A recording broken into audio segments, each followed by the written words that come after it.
saudara-saudara kami yang hadir di sini sebagai tamu. Saya lihat juga ada beberapa sahabat-sahabat saya yang selalu ikut dalam kegiatan kami di KPA, juga hadir bersama-sama dengan kita, dan juga sahabat-sahabat kami yang menyaksikan live di Facebook.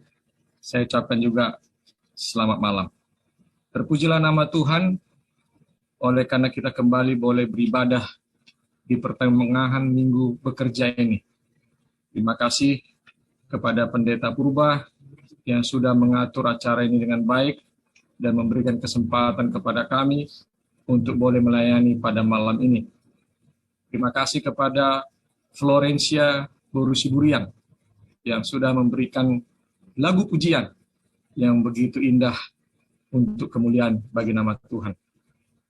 Khusus terima kasih kepada sahabat kami, Saud Hutahayan, yang sudah memberikan kesaksian perjuangan hidup dalam pekerjaan dan bagaimana Tuhan tetap menopang hamba Tuhan ini di pandemi seperti ini, masih tetap diberkati Tuhan di dalam pekerjaan. Ini adalah berkat yang istimewa kepada Tuhan, karena banyak orang saat ini tidak mempunyai pekerjaan, berhenti atau diberhentikan, tapi Bapak Saud Hutahayan masih tetap diberkati Tuhan di dalam pekerjaan.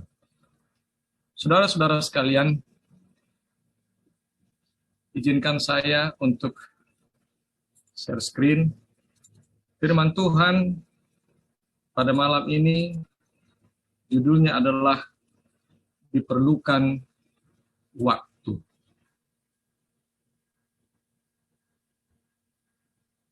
Ayat khotbah pada malam ini terdapat dalam Pengkhotbah 3 ayat 1.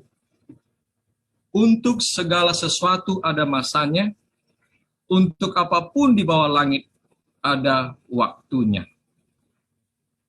Saudara, ini perlu kita garis bawahi, bahwa apapun di bawah langit ini atau di dunia ini akan ada waktunya. Jadi kalaupun kita saat ini bergembira, akan ada waktunya kita akan bersedih.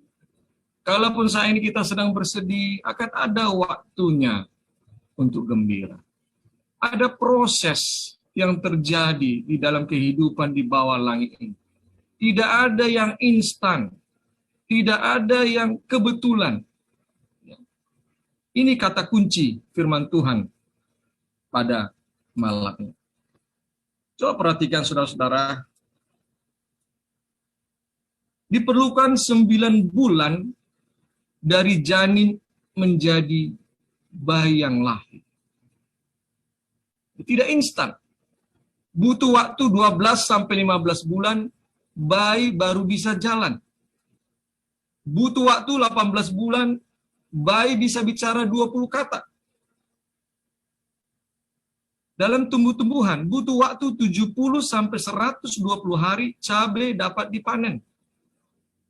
Bagi saudara-saudara yang menanam mangga, kami juga menanam mangga di depan rumah, butuh waktu 4-5 tahun baru mangga itu dapat dipanen. Jadi, semua butuh waktu. Semua membutuhkan proses. Tidak ada yang instan, saudara-saudara sekalian. Nah, begitu juga dengan pertumbuhan kerohanian kita. Butuh waktu dalam pertumbuhan kerohanian kita.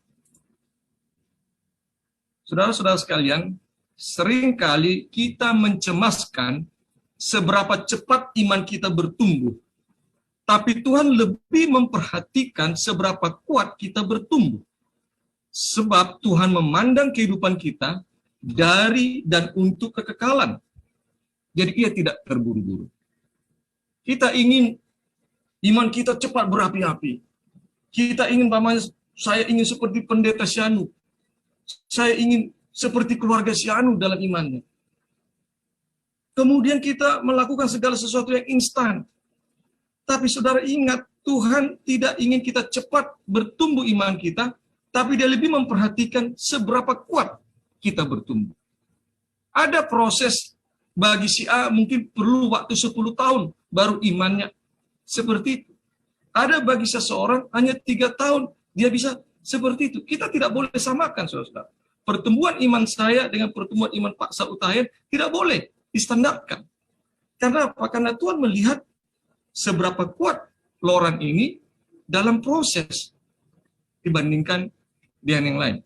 Dan ingat, tujuan Tuhan adalah karena dia ingin kita bersama-sama di dalam kekekalan. Kalau kita baca nanti di dalam Yohanes 14 ayat 1-3 adalah, tujuan terbesar Tuhan adalah agar di mana kita berada, dia pun berada. Artinya, masa kekekalan.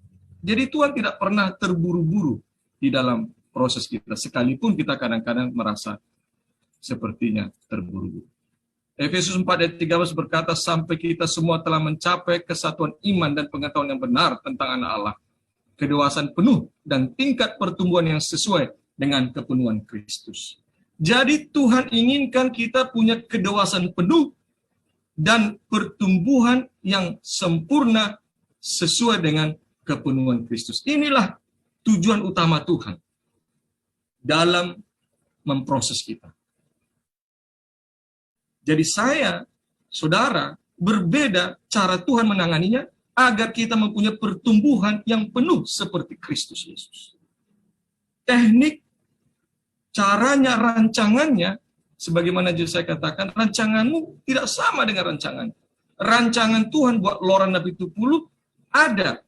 Rancangan Tuhan bagi saudara ada.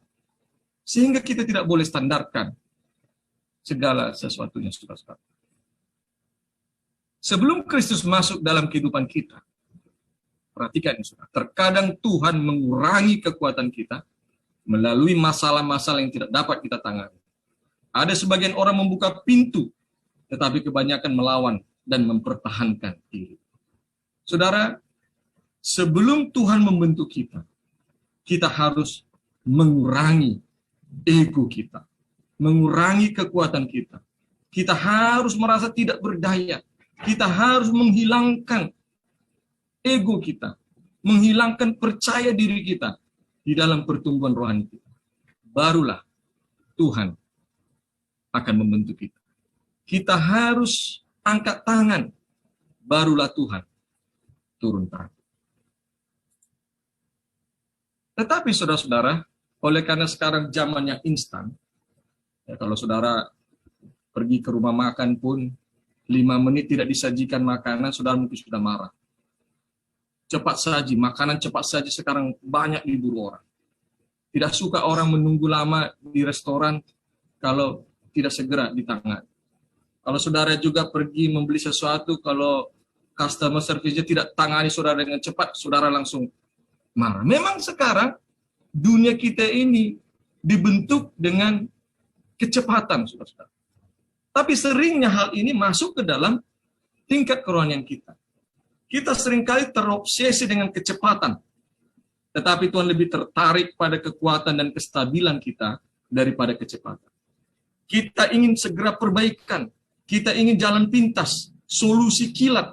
Kita menginginkan khotbah, seminar, atau mujizat yang segera menyelesaikan semua dari rasa sakit karena pertumbuhan kita.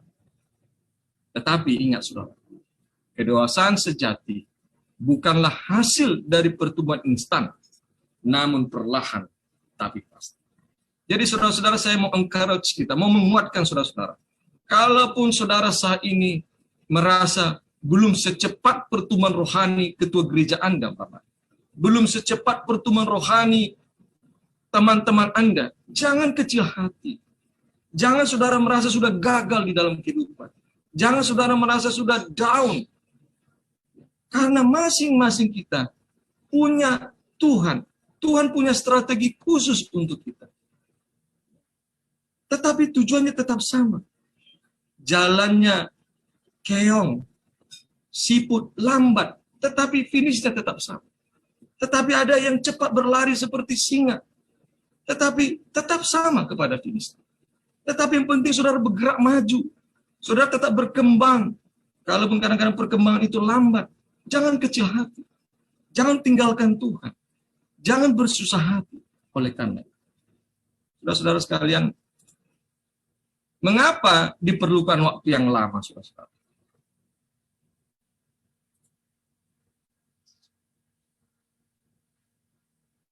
Yesus tidak tergesa-gesa mengembangkan para muridnya. Tuhan membuat bangsa Israel berkeliling 40 tahun baru dapat memasuki tanah perjanjian. Karena dia melihat perlunya proses pembentukan karakter dari bangsa kesayangan. Tuhan memilih untuk bekerja langkah demi langkah di dalam kehidupan kita. Kenapa perlu Tuhan menunggu kita, memberikan waktu kepada kita? Karena kita adalah pelajar yang lamban, saudara-saudara. Kita harus akui, sejarah bangsa Israel menunjukkan betapa cepatnya kita melupakan pelajaran yang diberikan Tuhan. Dan betapa cepatnya kita kembali kepada pola lama perilaku kita. Kita memerlukan pengulangan yang terus-menerus. Itu makanya kita membutuhkan firman Tuhan yang terus-menerus kita dengar ulang. Dan kita pelajari berkali-kali.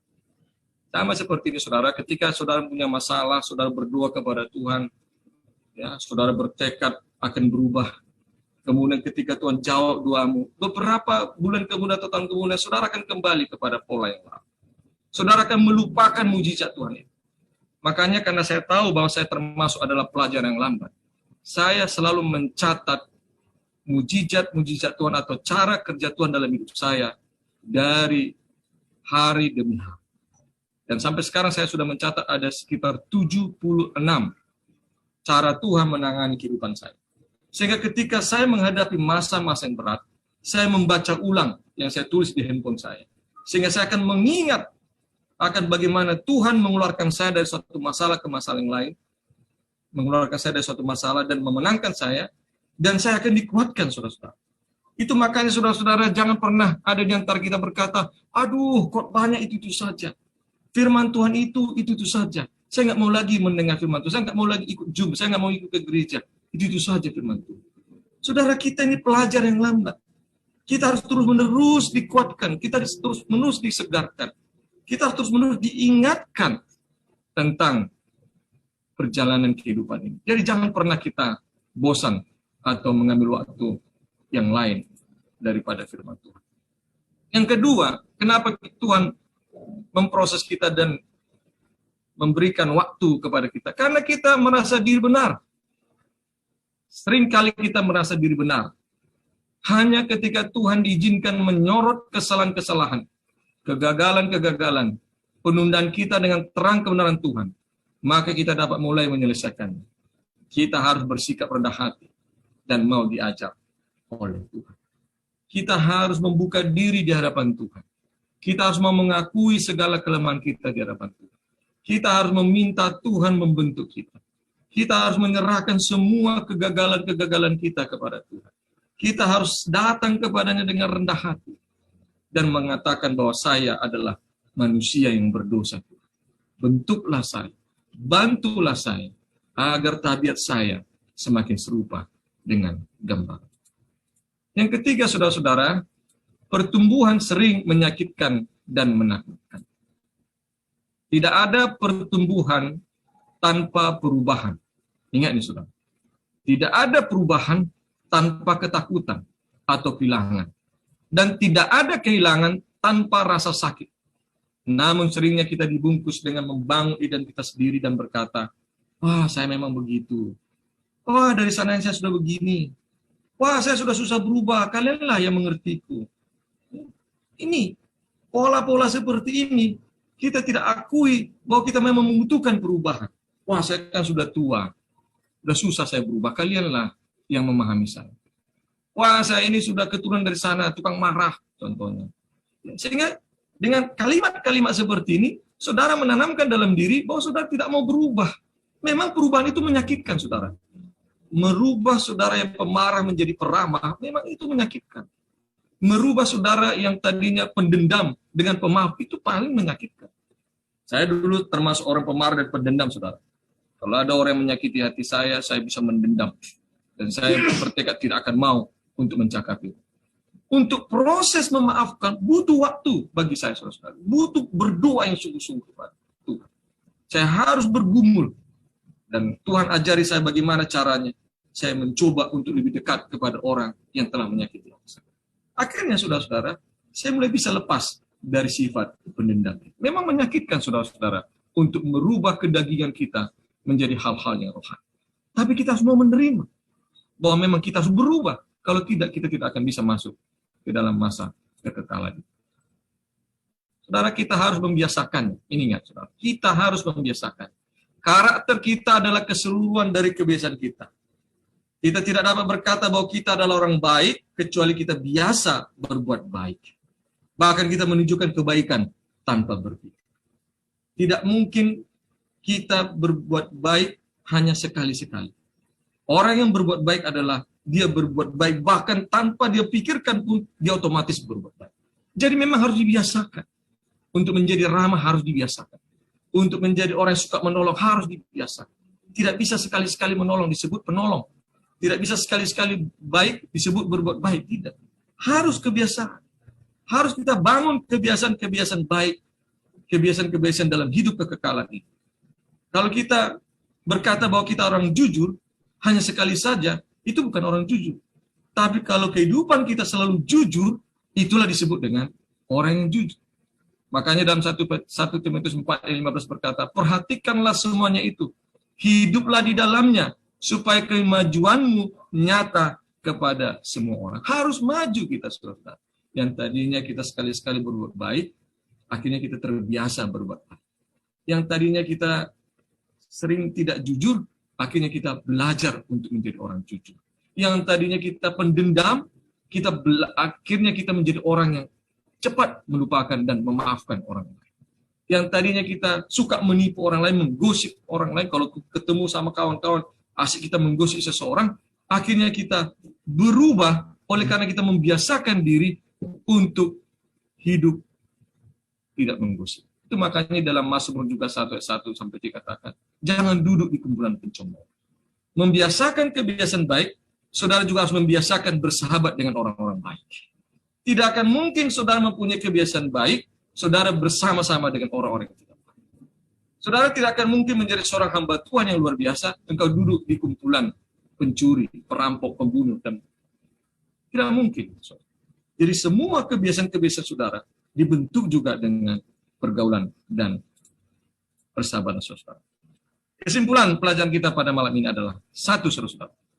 Percayalah bahwa Tuhan sedang bekerja dalam kehidupan kita walaupun kita tidak merasakan. Ingat sekali lagi bahwa tidak ada satu manusia pun di dunia ini yang Tuhan inginkan masuk neraka. Tuhan semua manusia ciptaannya ini masuk di dalam kerajaan. Jadi dia tetap bekerja, Allah turut bekerja di dalam firman Tuhan katakan untuk kita, saudara. Aliran air yang lambat dan stabil akan mengikis batu-batu karang besar yang keras menjadi kerikil-kerikil. Benih pohon terbantin menjadi pohon yang tinggi dan besar, serta kuat oleh proses ratusan tahun.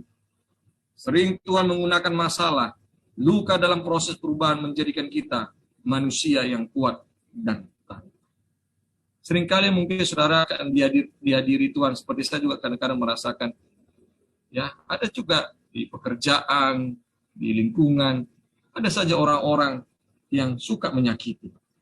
Tapi lambat laun saya melihat ini dari sudut yang berbeda, bahwa ini adalah proses yang membuat saya harus menjadi lebih kuat.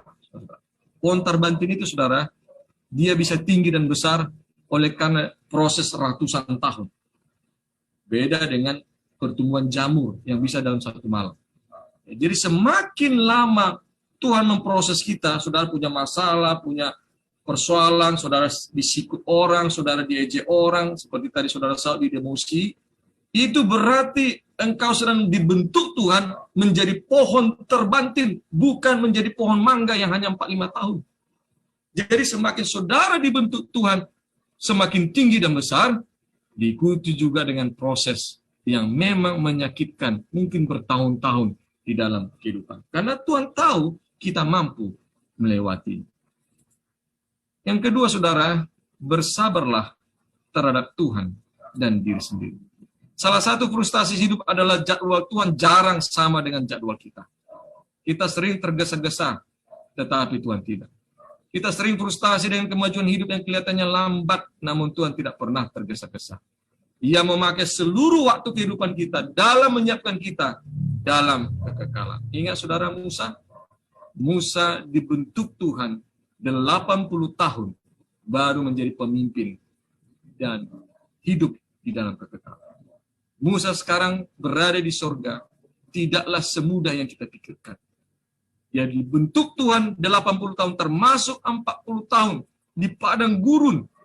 Barulah dia menjadi seorang pemimpin yang luar biasa. Seorang yang lemah lembut. Dia tidak instan menjadi seorang lemah lembut. Awalnya Musa itu adalah seorang pemarah. Kita tahu ceritanya. Ketika dia melihat ada yang berkelahi, dia langsung bunuh. Dia seorang pemarah dulunya, saudara. Tetapi Tuhan bentuk dia di padang gurun 40 tahun. Menjadi seorang yang paling lemah lembut. Berubah. Bahkan salah satu permintaannya, saudara kalau ingat kisah bagaimana ketika Tuhan melihat bangsa itu sudah menyembah berhala di bawah ketika Musa berhadapan di atas gunung Sinai itu. Tuhan katakan, saya akan menghancurkan bangsamu ini. Tapi ada satu kata-kata yang luar biasa dan Musa katakan, lebih baik coret namaku Tuhan daripada engkau harus habisin bangsa kesayangan. Saudara, nggak mudah Musa melakukan seperti itu. Kalau bukan sudah dibentuk Tuhan, tabiat dan karakter. Dan akhirnya kematian tidak lama ada di dalam kehidupannya. Dia langsung diangkat Tuhan, hidup-hidup di dalam tensor. Saudara sekalian, orang-orang yang berjiwa besar tumbuh dalam pergaulan dan badai serta musim-musim penderitaan. Bersabarlah dalam proses ini. Kalau ada saudara-saudara yang menonton live di Facebook dan juga yang berada di Zoom meeting ini, yang selalu merasa kok pergumulan hidupku silih berganti. Kenapa badai selalu datang dalam hidup? Penderitaanku kok begini berat. Saudara-saudara, Tuhan sedang membentukmu menjadi pohon terbanting yang tinggi dan besar. Bersabarlah, nantikanlah Tuhan. Datanglah kepada Tuhan. 1 Timotius 1:4 katakan, jagalah supaya ketabahan hatimu itu terus berkembang sampai kalian menjadi sungguh-sungguh sempurna serta tidak berkekurangan dalam hal apapun. 1 Timotius ingatkan kita, jaga ketabahan kita. Jangan undur, tekun, tabah, hadapi segala sesuatunya. Sebab itu akan membawa kita sempurna dan tidak kekurangan dalam hal apapun. Semakin banyak pergumulanmu, badai, kesusahan dalam hidup yang terjadi, sesungguhnya itulah yang akan menyempurnakan kita dan melayakkan kita dalam kerajaan surga. Filipi 1:6 berkata, mengenai hal ini aku yakin sepenuhnya, yaitu Ia yang memulai pekerjaan yang baik di antaramu akan meneruskannya sampai pada akhirnya pada hari Kristus Yesus. Saudara, ketika saudara sudah dihadirkan Tuhan di muka bumi ini, saya dan saudara hadir di muka bumi ini, artinya Tuhan memulai pekerjaannya. Dan itu akan diteruskannya sampai pada kedatangan Yesus kedua. Artinya saudara dan saya tidak pernah ditinggalkan oleh Tuhan. Kitalah yang selalu merasa ditinggalkan. Setanlah yang selalu berbisik mengatakan, aduh, Loran, kau tidak berguna, kau tidak disukai, kau manusia yang berdosa. Kemudian setan goda sesama kita berkata, aduh, dia itu si Loran itu, ketua gereja tapi sifatnya begini-begini. Saudara, banyak cara-cara setan untuk menjatuhkan, mendowngrade kita, melemahkan kita. Tetapi ingat saudara, abaikan. Fokuslah kepada pekerjaan-pekerjaan Tuhan. Fokuslah kepada pemahaman bahwa Tuhan sedang bekerja dalam hidupku. Saya harus terus tabah. Saya harus terus berjalan ke depan. Saya tidak perlu melihat ke kiri dan ke kanan. Fokuskan hati dan pikiran kita ke depan kepada Tuhan. Dan Tuhan akan memimpin kita kepada kemenangan yang sejati. Kiranya firman Tuhan pada malam ini mengingatkan kita semuanya. Yang ada di Zoom meeting ini maupun yang menyaksikan live secara Facebook. Marilah kita tabah, sabar menjalani. Ingat, Tuhan sedang memproses kehidupan kita. Tuhan sedang mempersiapkan saya dan saudara untuk bertemu dengan Dia selama-lamanya. Sehingga apa-apa yang masih menjadi kotoran dalam diri kita akan dikikis Tuhan. Karena kita akan dilayakkan masuk ke surga. Oleh karena itu, biarkan Tuhan memproses kita. Biarkan Tuhan mencangkok hati kita yang jahat. Biarkan Tuhan mengikis kelemahan-kelemahan kita. Memang menyakitkan. Tetapi ketika kita sudah dibersihkan oleh Tuhan, maka akan ada hadiah yang terindah yang Tuhan berikan, yaitu hidup selama-lamanya. Tidak ada sakit, tidak ada penderitaan, tidak ada kesusahan dan kesulitan lagi. Jadi biarkanlah kita menghadapi kesulitan dan kesusahan hidup di dunia ini. Yang penting kita akan mendapatkan upah yang terbaik